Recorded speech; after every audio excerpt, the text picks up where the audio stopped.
اعوذ باللہ من الشیطان الرجیم بسم اللہ الرحمن الرحیم۔ قرآن مجید فرقان حمید کے 25ویں پارے کا نام الیہ یردو ہے۔ یہ پارہ سورۃ الشورى، سورۃ الزخرف، سورۃ الدخان اور سورۃ الجاثیہ پر مشتمل ہے۔ اس پارے کے بنیادی و کلیدی موضوعات و مضامین سماعت کیجیے۔ عظمت خداوندی، احوال قیامت، انبیاء کرام علیہم السلام کا دین اسلام، منکرین حق کی مذمت، بنی اسرائیل پر انعامات خداوندی۔ سورۃ الشورى رکوع نمبر 1 میں بتایا ہے کہ اللہ تعالیٰ اس قدر اعلیٰ شان و شوکت کا مالک ہے کہ کوئی اندازہ نہیں کر سکتا، اور جس کی قدرت و ہیبت سے قریب ہے کہ آسمان پھٹ جائے۔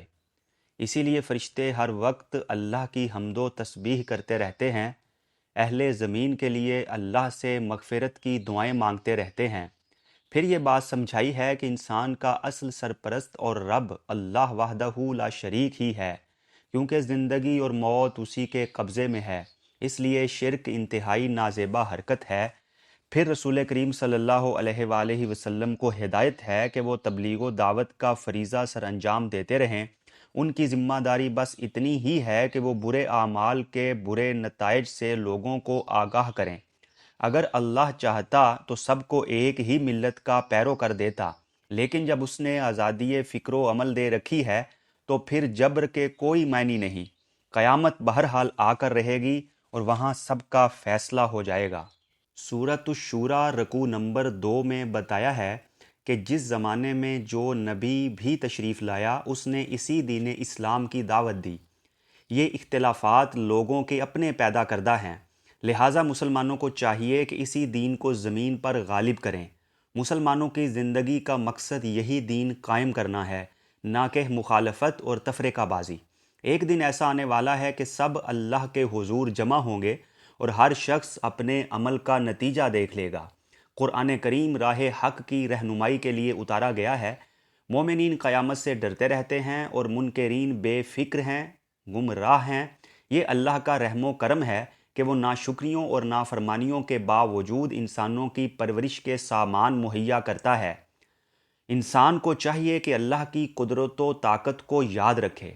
سورۃ الشورى رکوع نمبر 3 میں بتایا ہے کہ اپنے لیے زندگی بسر کرنے کی راہ خود ایجاد کرنا اور خود اپنی زندگی کا ضابطہ بنانا سخت نادانی ہے۔ ساتھ ہی یہ بتایا ہے کہ جو شخص دنیا ہی میں اپنی محنت کا پھل حاصل کرنا چاہے وہ اسے مل جاتا ہے، لیکن پھر آخرت میں اس کا کوئی حصہ نہیں ہوگا۔ نیز یہ بتایا ہے کہ اللہ تعالیٰ ان بندوں کو معاف کرتا ہے جو اپنے گناہوں پر شرمندہ ہوتے ہیں اور توبہ کرتے ہیں۔ نیز جو لوگ ایمان لاتے ہیں اور صالح اعمال سر انجام دیتے ہیں ان پر اللہ کا فضل زیادہ ہوتا ہے۔ پھر کائنات میں پھیلی ہوئی اللہ کی کچھ قدرتیں اور نشانیاں بیان کر کے توحید کی طرف توجہ دلائی ہے۔ سورۃ الشورى رکوع نمبر 4 میں پہلے یہ بتایا ہے کہ انسان پر جو مصیبتیں آتی ہیں وہ انسان کے اپنے برے اعمال کے سبب آتی ہیں۔ پھر اللہ کے رحم و کرم اور اس کی قدرت کا تذکرہ کیا ہے اور بتایا ہے کہ اگر اللہ بندوں پر رحم نہ کرے اور ان کے ہر برے کام کی فوراً سزا دے دیا کرے تو انسان کبھی مصیبت سے چھٹکارا نہ پا سکے۔ پھر صاحب ایمان لوگوں کی تعریف ہے اور ان کے لیے آخرت کے انعامات کی خوشخبری ہے۔ سورۃ الشورى رکوع نمبر 5 میں لوگوں کو قیامت کے عذاب سے ڈرایا ہے اور نافرمانوں اور سرکشوں پر ہونے والے دردناک عذابات کا مختصر ذکر کیا ہے۔ پھر قرآن کریم کو نور کہا گیا ہے کیونکہ یہی وہ روشنی ہے جس سے راہ راست نظر آتی ہے، حلال و حرام، سچ اور جھوٹ کے درمیان تمیز ہوتی ہے۔ یہی نور قبر اور آخرت میں روشنی کا باعث بنے گا۔ سورۃ الزخرف رکوع نمبر 1 میں پہلے تو یہ بیان ہے کہ چونکہ قرآن کریم کے پہلے مخاطب عرب ہیں لہٰذا قرآن کریم عربی میں نازل ہوا، ورنہ یہ تو ساری دنیا کے لیے ہے اور دنیا کی زبانیں بہت ہیں۔ اس کے بعد بتایا ہے کہ منکرین قرآن اس بات کا اقرار کرنے پر مجبور ہیں کہ آسمان و زمین اور ان کے درمیان جو کچھ ہے سب کا خالق اللہ ہی ہے۔ اس کے باوجود وہ دوسروں کو اس کا شریک ٹھہراتے ہیں اور اس بات کی یہ تعویل کرتے ہیں کہ یہ سب اللہ کے ہاں ان کے سفارشی ہیں، حالانکہ اللہ کے سامنے کسی کو دم مارنے کی مجال نہیں۔ پھر اللہ رب العزت نے اپنی چند قدرتوں اور نشانیوں کا بیان فرمایا ہے، نیز انسانوں پر چند انعامات کا تذکرہ فرمایا ہے تاکہ انسان ان کے سبب توحید کا قائل ہو۔ پھر عقیدہ ابنیت یعنی اللہ کے لیے اولاد کے عقیدے کی تردید ہے۔ سورۃ الزخرف رکوع نمبر 2 میں کفار و مشرکین کے باطل عقیدوں کی تردید ہے۔ پھر بتایا ہے کہ پہلے لوگ اپنے باپ دادا کی غلط رسموں کو اس لیے نہ چھوڑتے تھے کہ انہیں آخرت کا خوف نہ تھا۔ یہی وجہ ہے کہ گزشتہ قوموں نے رسولوں کے پیغام حق کو جھٹلایا اور ان نافرمانوں اور سرکشوں کو اکثر عذاب کا سامنا کرنا پڑا۔ اس تاریخی شہادت سے منکرین کو عبرت حاصل کرنی چاہیے۔ سورۃ الزخرف رکوع نمبر 3 میں پہلے حضرت ابراہیم علیہ السلام کی دعوت حق کا تذکرہ ہے اور یہ کہ انہوں نے اپنی قوم کو شرک سے باز رکھنے کے لیے مختلف طریقوں سے سمجھایا، لیکن سرکش تو دنیا کی آرائشوں اور رونقوں میں مشغول تھے۔ یہی حال منکرین قرآن کا ہے کہ وہ بھی دنیاوی ساز و سامان کے معیار سے انسانوں کو پرکھتے ہیں، اسی لیے کہتے ہیں کہ قرآن طائف یا مکہ کے کسی رئیس پر نازل کیوں نہ ہوا۔ پھر سونے چاندی اور دنیاوی آرائشوں کی حقیقت واضح کی ہے کہ یہ سب تو اللہ کی جانب سے تقسیم رزق کی مصلحتوں کی بنا پر ہے، اس میں آزمائش کی حکمتیں کام کر رہی ہیں، ورنہ یہ چیز انسان کی قدر و قیمت ناپنے کے لیے پیمانہ نہیں بن سکتی۔ انسان کی شرافت و عظمت کا معیار اس کے اخلاق و کردار ہیں، دنیاوی ساز و سامان تو محض چند روزہ ہیں، البتہ آخرت کی پونجی پائیدار اور نہ مٹنے والی ہے، اور آخرت کا ساز و سامان متقین کے لیے ہے۔ سورۃ الزخرف رکوع نمبر 4 میں بتایا ہے کہ جب شیطان انسان پر قابو پا لیتا ہے تو وہ اسے بہکا کر بری راہ پر لگا دیتا ہے اور اللہ کی یاد سے دل کو غافل کر دیتا ہے، لیکن قیامت کے دن یہی انسان شیطان کے متعلق کہے گا کہ یہ میرا کتنا برا ساتھی تھا۔ اس وقت انسان چاہے گا کہ شیطان کوسوں دور ہو جائے، لیکن پھر کیا فائدہ، وہ دن فیصلے کا ہوگا، ایسے شخص اور شیطان کو عذاب دیا جائے گا۔ لہٰذا صراط مستقیم پر ثابت قدم رہنا چاہیے، اور صراط مستقیم قرآن کی پیروی کا دوسرا نام ہے۔ سورۃ الزخرف رکوع نمبر 5 میں بیان ہے کہ حضرت موسیٰ علیہ السلام نے جب فرعون اور اس کی قوم کو دعوت حق دی، فرعون نے سرکشی کی۔ اس کی سرکشی اور حق سے بغاوت اس بنا پر تھی کہ وہ کہتا سلطنت کا مالک میں ہوں، بڑے بڑے محل اور ان کے نیچے بہتی ہوئی نہریں سب میری ملکیت ہیں، جبکہ موسیٰ ایک معمولی انسان ہیں۔ اگر واقعی یہ اللہ کے مقرب ہوتے تو ایسا کیوں نہ ہوا کہ فرشتے آپ کے ساتھ ساتھ رہتے، آپ کے ہاتھوں میں سونے کے کنگن ہوتے اور رئیسانہ جاہ و جلال کے ساتھ رہتے۔ اس طرح فرعون دنیا پرستی اور دنیاوی سامان آرائش میں غرق ہونے کی وجہ سے اللہ کو بھول گیا تھا، اور اس نے اپنی قوم کو بھی فسق و فجور میں مبتلا کر رکھا تھا، لیکن آخر کار وہ دریا میں غرق ہو گیا۔